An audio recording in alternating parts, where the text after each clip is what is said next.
agora vamos falar um pouquinho sobre um outro assunto que está dando aí o que falar hoje, Sakamoto, em relação aos militares. Vamos ver aí a reportagem da Folha de São Paulo, tem destaque lá no UOL, você pode acessar nossa página aí, se estiver assistindo a gente pela tela da TV, pode acessar no celular, ou então esperar acabar aqui o jornal, o programa, né, e acompanhar. Líder do governo promete desidratar proposta e permitir militar em ministérios. Reportagem do César Feitosa, a gente está vendo a imagem aí do líder do governo no Senado, é o Jacques Wagner, né, da Bahia. Ele disse hoje que vai flexibilizar a proposta do governo Lula e deve tirar da proposta de emenda à Constituição a proibição de que militares da ativa assumam cargos de ministros de Estado. Com a desidratação, a PEC somente vai proibir que militares da ativa se candidatem a cargos públicos, políticos. O texto negociado e escrito pelo governo vai ser protocolado por Wagner no Senado, depois de conseguir 27 assinaturas. As novas regras, mesmo se aprovadas agora este ano, não valerão agora para 2024. A reunião de hoje teve a presença dos ministros José Múcio, da Defesa, Padilha, que é das Relações Institucionais, Wagner, senadores Otto Alencar e Renan Calheiros.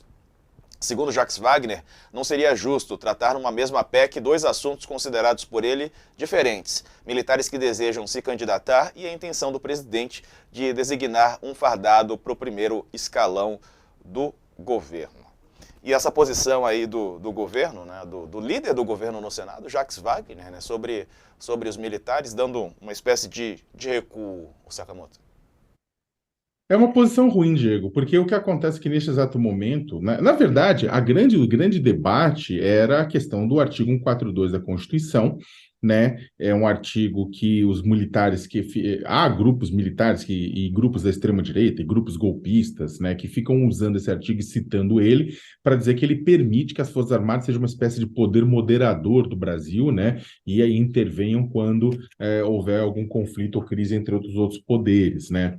O que acontece é as Forças Armadas precisam ser convocadas pelos poderes em si para alguma questão e nunca para ser usada de um poder contra o outro, né? Mas o pessoal, inclusive os bolsonaristas, defendiam que o Bolsonaro podia convocar as Forças Armadas para se colocar contra o STF, que o nome disso chama golpe de Estado, né? Mas, ou seja, a 142 permitiria isso e há muita gente no Congresso Nacional querendo mudar, muita gente da base do governo querendo mudar o artigo para deixar muito claro. O artigo não permite isso, vamos deixar bem claro, o artigo já não permite isso. Mas já que o pessoal tem uma dificuldade crônica de interpretar texto, então mexa-se no artigo para ficar bem infantil a ponto de todo golpista do Brasil entender. Aí tá lá para os golpistas, para os extremistas de direita, tá bom, tá lá, tá bem claro o que significa esse artigo. Como o governo não quer, porque não quer comprar briga com os militares, tem militares que não querem que mexa e tal.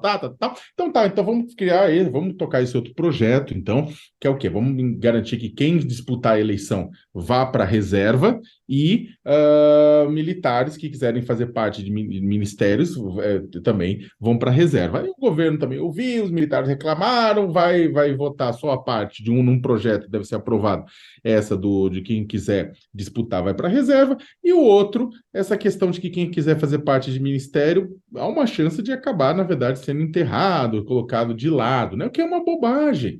Se a pessoa quer fazer parte... Os militares, gente, têm um papel importantíssimo na segurança nacional.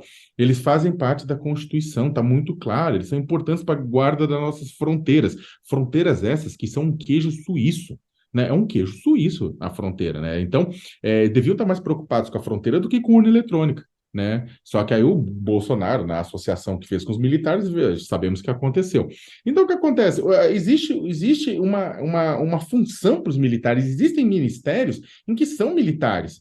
Né, o Ministério você tem o próprio GSI, o Gabinete de Segurança Institucional, você tem o comando das Forças Armadas, são militares, né? Então, se a pessoa quer fazer parte de um governo civil, né, da parte civil do governo, então que deixe a sua farda de lado e vá para a reserva.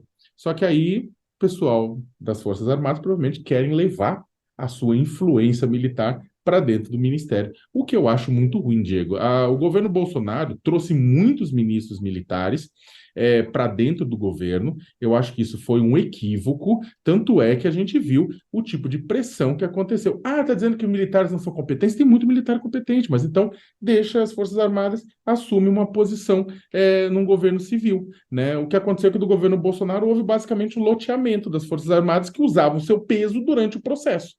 Né? Ora, eu sou militar. E aí a gente ouviu histórias escabrosas depois desse processo agora de transição, de como os militares não esqueciam que eram militares lá dentro de uma administração civil, botando peso, fazendo pressão e por aí vai. O Pazuello representa bem, né, naquela cena em que ele subiu no caminhão ali de som ao lado de Bolsonaro, né, um evento tipicamente político, né, Sakamoto. Foi ministro também.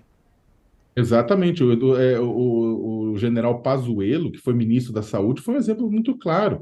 Ministro é um cargo político. Então, o que acontece? Você tinha um ministro que era um general fazendo uma ação política, né, em cima de um caminhão de som, apoiando, fazendo um ato político pró do Bolsonaro, que é proibido pelas Forças Armadas. Mas aí as Forças Armadas passaram um pano. Por quê? Porque tinha essa questão de compadrio com o governo Bolsonaro, e tinha um monte de gente que fazia a mesma coisa. Tinha um monte de militar que ia naqueles atos golpistas do Bolsonaro, aqueles 7 de setembro dos golpistas como de 2021, e aí ia fazer o quê? Né? Tipo, se o próprio Pazuello passar um pano, e passar um pano para os outros, e por aí vai.